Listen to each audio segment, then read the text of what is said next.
Once again, a very good evening to one and all. Today, I'll be talking about understanding different types of enteral formulas. Now, after such an elaborate discussion about enteral nutrition and different routes of enteral feeding, it's only befitting that we discuss about how to select the right kind of formula and what are the applications of different formulas. So after working as a registered dietitian, I now work as a regulatory head in a nutraceutical company, and I bring the best of both the worlds. So I'm going to try and share my experience with you.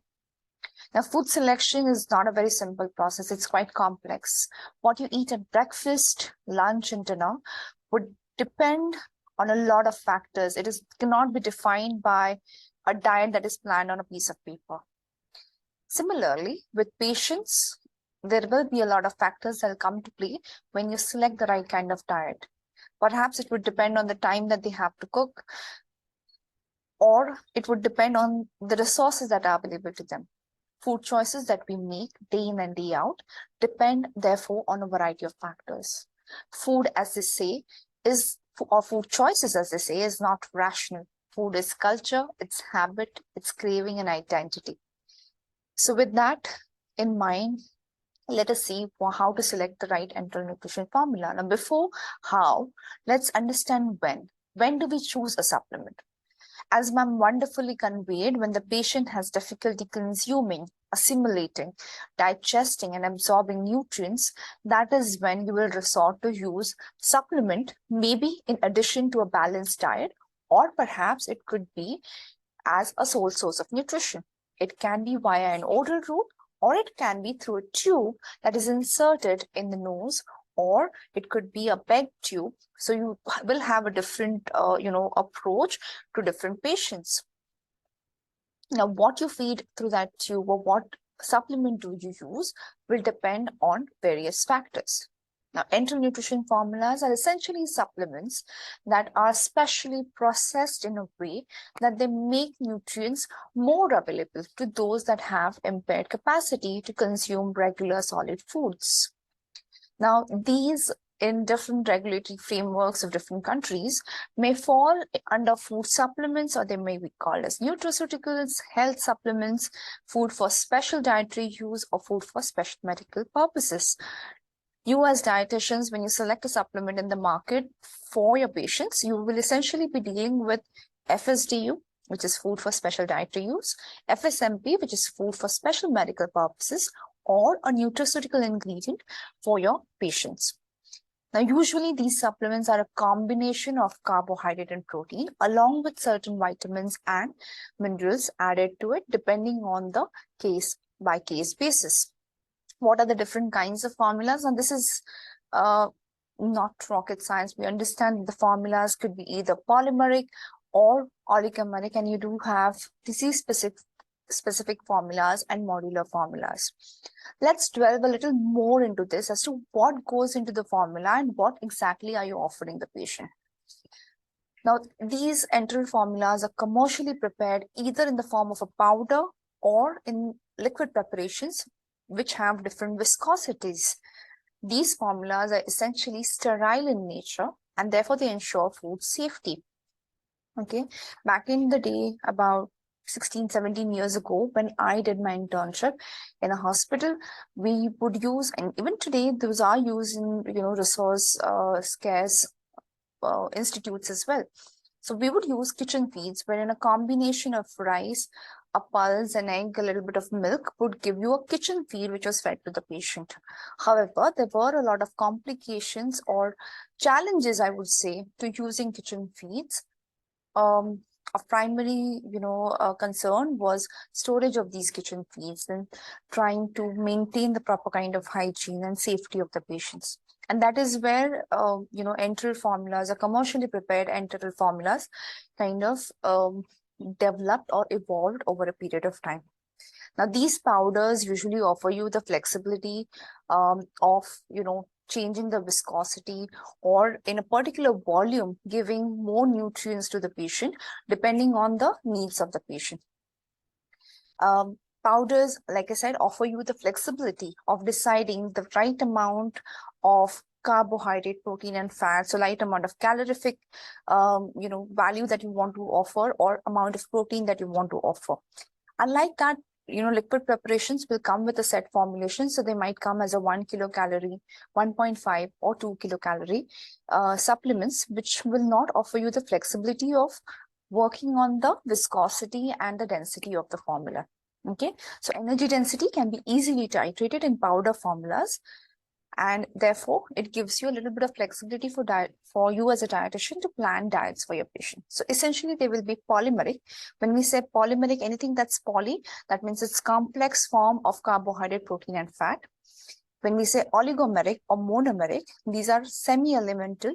So it's not essentially elements of carbon, hydrogen, oxygen, but you will have broken down forms of carbohydrate, protein, and fat. So amino acids, you'll have peptides, you will have free sugars, and MCT fat.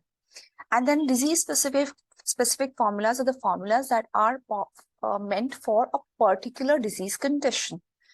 Then you have modular formulas. Now, these modular formulas are single ingredient formulas that again offer you a wide range of flexibility to decide the kind of formula that you want to offer to your patient. We'll discuss these a little bit more in detail now.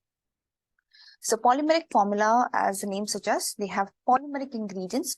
So whole protein as a source of nitrogen, carbohydrate either in the form of oligosaccharide or a polysaccharide. So starch, maltodextrins, you will have resistant maltodextrin in a polymeric formula.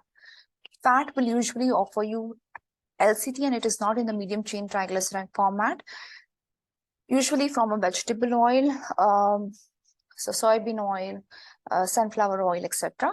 And they will contain vitamins, minerals, and trace elements up to 1 RDA, never more than 100% or never more than 1 RDA in these polymeric formulas. So usually more than 15% and up to 1 RDA can be met through these polymeric formulas. These are usually used as standard formulas in most hospitals, and they will offer you 15 to 20% protein, 30 to 40% fat, 45 to 60% of carbohydrate.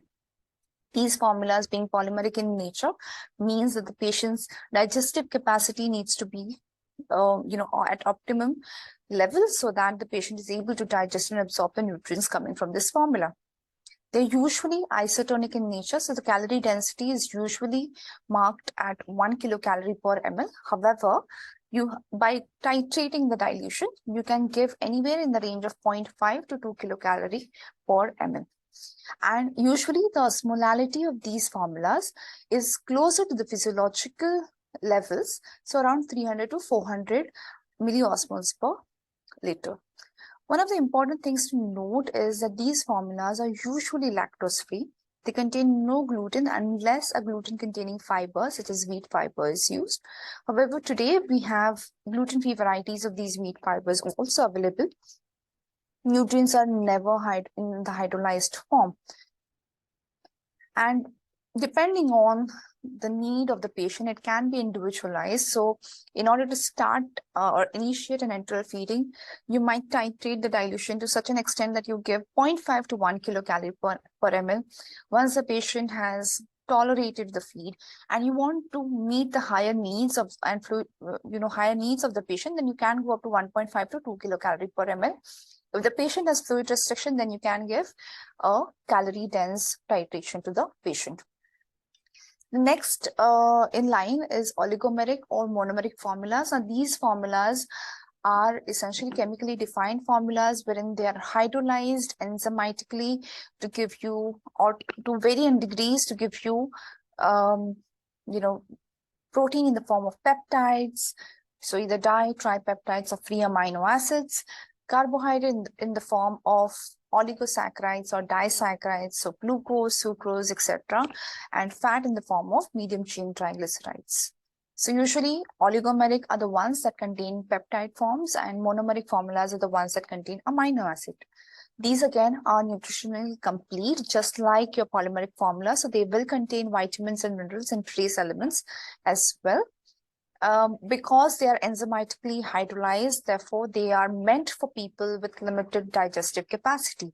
So patients who have intestinal fistula, radiation enteritis, short bowel syndrome, Crohn's disease, disease, acute pancreatitis. Now, there is evidence that polymeric formulas are used in these conditions as well. But over the course of this entire lecture series, you'll realize there's some conditions where semi-elemental formulas give you better results, at least in the acute stage, and gradually you can move on to a polymeric formula. These formulas, because they have protein in, the protein is hydrolyzed enzymatically. Therefore, the osmolality of these formulas is usually high. It's around 500 to 900 milliosmoles. And therefore, there is usually a risk of osmotic diarrhea in these patients. So therefore, it needs to be used wisely, judiciously, in such a way that your patient does not have any GI discomfort or complications. These formulas are usually low in residue. They are gluten-free. They, however, because it has peptide form, particularly if you're using a milk protein like whey peptide, then they may contain small amounts of lactose in them, but it's usually never high in a lactose. So lactose is never added to these formulas. Some flavors like chocolate flavored semi-elemental formulas may contain gluten that comes from malt extract. But again, like I said, these days you have a lot of gluten-free varieties of these ingredients that are available, and therefore the formula remains as a gluten-free formula. Yeah, so that's oligomeric formulas. Elemental formulas are fiber-free. There is a risk of osmotic diarrhea, like I said, because the osmolality is 500 to 900 milliosmoles. But use of anti-motility agents, like ma'am said, can help you in improving the tolerance to these formulas. They are absolutely useful for use in critical conditions where you need faster absorption. And there's no advantage of using elemental formula in patients who have normal GI tract. So you would go for polymeric formulas for patients who have normal GI tract. Okay, so you can decide the dose. These formulas usually, there is a concern in the fraternity that they are higher in cost. However, if you look at the economic benefit of better clinical outcomes, usually these formulas tend to be much economical when used judiciously. Now we move on to the topic on formula selection and how do we go about selecting the right formula. A selection of enteral formula must be patient specific, and it is important that you thoroughly assess the patient before deciding which formula to be given to the patient. So first and foremost is a functioning capacity of the GI tract and the underlying disease condition that the patient is suffering from. This will decide what is the MNT goal. So depending on your MNT goal, you will decide what is the requirement that you need to meet. Okay, so for example, if a patient comes with an underlying renal condition, you know that you, apart from giving protein, you also need to have low electrolytes, and that it could be fluid restriction as well. So your MNT goal decides what is the formula that you would be giving the patient. Patient tolerance is also very important. Patient who is already prone to diarrhea, probably a semi-elemental formula will not be a good option for the patient, and you would then go for polymeric formulas. As against patient with, malabsorptive syndrome will perform better with semi-elemental formulas versus polymeric formulas. Patients also come with sarcopenia and loss of strength, so that needs to be assessed. That will tell you whether or not your supplementation is working for the patient or not. A simple way is to use a hand manometer. Some of the other factors that you use to consider formula selection is the type of protein. So you would decide what formula to give on the basis of the protein content, and next you would look at the type of protein that you have in the formula. Now, depending on, again, what is your MNT goal. If you're going pre-surgery, then you need something that will sustain over a period of, during the surgery and a little bit, till the patient becomes again able to eat or consume food. So you would want to give something that is slow absorbing. So a caseinate is a better option pre-surgery versus post-surgery. You would give a fast absorbing amino acid, something like a whey peptide or whey protein concentrate, which has good amino acids and which are fast absorbing as well.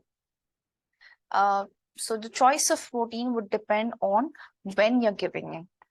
Second criteria to decide which protein is the biological value. or PDCAS or the DIAS value. Now, PDCAS of most of these proteins is in the range of 0.96 to 1. They're quite good quality proteins. However, whey protein is considered to be a gold standard, having a biological value of 104, followed by peptides and soy protein, which falls in the range of 74. So you would decide based on what is the quality of protein that you wish to give the patients. The general condition of the gut will also help you decide what is the kind of protein I want to give. Do I want to give peptide? Do I want to give concentrates to the patient? So the size and the nature of the protein will have an impact on the osmolality of the product, and that is the reason why you need to consider the gut health of the patient. Again, you will choose the formulas basis the MNT goal. And when you use combination of different proteins, the formula turns out to be more economical. It offers better absorption of amino acids, and you will have better retention of amino acids or nitrogen that is fed to the patient. So it's important to decide which formula to feed the patient basis these parameters. Next comes the fat content of your formula. The fat is usually an isotonic, calorie-dense source, which gives you the non-protein energy in the formula. This essentially comes from corn fat or any other vegetable oils like soybean oil, high oleic sunflower oil, canola oil, etc. Usually meets around 25 to 40% of your calories. And in semi-elemental and elemental formulas, you have MCT fat. Carbohydrate, on the other hand, can be either maltodextrin, sucrose, glucose, starch, or resistant maltodextrin. Now, today in the market, you also have formulas which are available, which do not contain any maltodextrin in it. So it will have other carbohydrate sources like fructose and other prebiotic fibers. So those are also formulas that work really well in critically ill patients. One aspect of selecting the formula basis of fat will depend again on the digestive capacity of the patient. MCT fat, as you know, does not require bile salts or pancreatic lipase, and it bypasses the lymphatic system and is absorbed directly into the portal circulation. So therefore, it is useful in cases of malabsorption, chylothorax, patients who are losing weight too fast, or patients who are malabsorptive. Okay. Is a disease-specific formula really required? Now, disease-specific formula may also be known as organ-specific formula, and it's tailored to the need of the given disease condition. So, for example, fluid and electrolyte restriction in renal conditions, or high protein, high fiber requirement in diabetes. So, depending on the disease condition, you decide what is the formula that you should be giving the patient. There could also be certain disease-specific nutrients, antioxidants, herbal extracts, carnitine, taurine, prebiotics. Curcumin extract immunity was a big buzzword from 2020 onwards. So these are the kind of specific nutrients that you will see in disease-specific formula. So yes, disease-specific formula do have a merit for use in certain disease conditions. Usually these disease-specific nutrients will be present in low doses because they will be given on a daily basis to the patient, versus a nutraceutical, which will be a single mega dose of that particular nutrient. So it's important to understand that you will not need the entire requirement of a disease-specific nutrient from these enteral formulas. Some of the examples, I'll go a little faster because I think I've overstepped my time. So you have fiber-rich, enriched formulas for gut function. So it helps in improving GI tract, GI function. It regulates the GI transit time, which is useful in patients with diabetes. And in certain clinical patient conditions like liver, diabetes, cardiac conditions, renal conditions where patients often show constipation, this is quite useful. Unless there's a fiber restriction, all your polymeric formula selections should be on the basis of the fiber content as well, in addition to the protein. And it needs to resemble the normal feeding pattern in terms of the fiber content. So you should be able to meet the fiber requirement of the patient as well over a period of time. Renal formulas, like we have discussed, high protein, calorie dense. It's important to have them low electrolyte, low fluid required for reconstitution. And formulas that differentiate between pre-dialysis and dialysis stage are useful so that patients do get the benefit of having a low electrolyte and low fluid requirement. Carnitine and taurine again are specific antioxidants that have a role in renal apoptotic cycle, and that also plays a role in improvement in renal condition as well. GI formulas could be either polymeric or semi-elemental, depending on which condition you're talking about. But you will have glutamine present in these formulas, which essentially helps in gut recovery. Fiber, particularly if it's insoluble fiber, it will act as a precursor for short-chain fatty acids and therefore improve the gut microflora. Certain formulas will have transforming growth factor beta, which is essentially coming from the milk or the whey protein, and that helps in improving the, or reducing the relapse for Crohn's disease and other inflammatory bowel diseases. So these are some of the renal and GI formulas that you can use. Immunity formulas are also available in the market. Now, these could be complete nutritional formulas along with protein and other vitamins and minerals, or you will have single ingredient like just a glutamine formula or a branching amino acid formula as well. Okay, when in combination, it will try and meet all the requirements of vitamins, minerals, etc. So usually the ingredients that you see in immune modulatory formulas are glutamine, arginine, branching amino acids. When it's along with the protein, the combination works well. And you could also have omega-3 nucleotides, curcumin extracts, and a lot of other extracts which have been studied for immunity. Pulmonary formulas are useful in the sense that they will have higher fat content and low carbohydrate content. So it's useful for patients who are on ventilator or patients who need to be weaned off ventilator. They are sometimes enriched with omega-3 fatty acids. And as you know, in renal conditions, there is in pulmonary insufficiency conditions, patients will try to retain carbon dioxide and are depleted of oxygen. So therefore, a low carbohydrate formula will definitely help.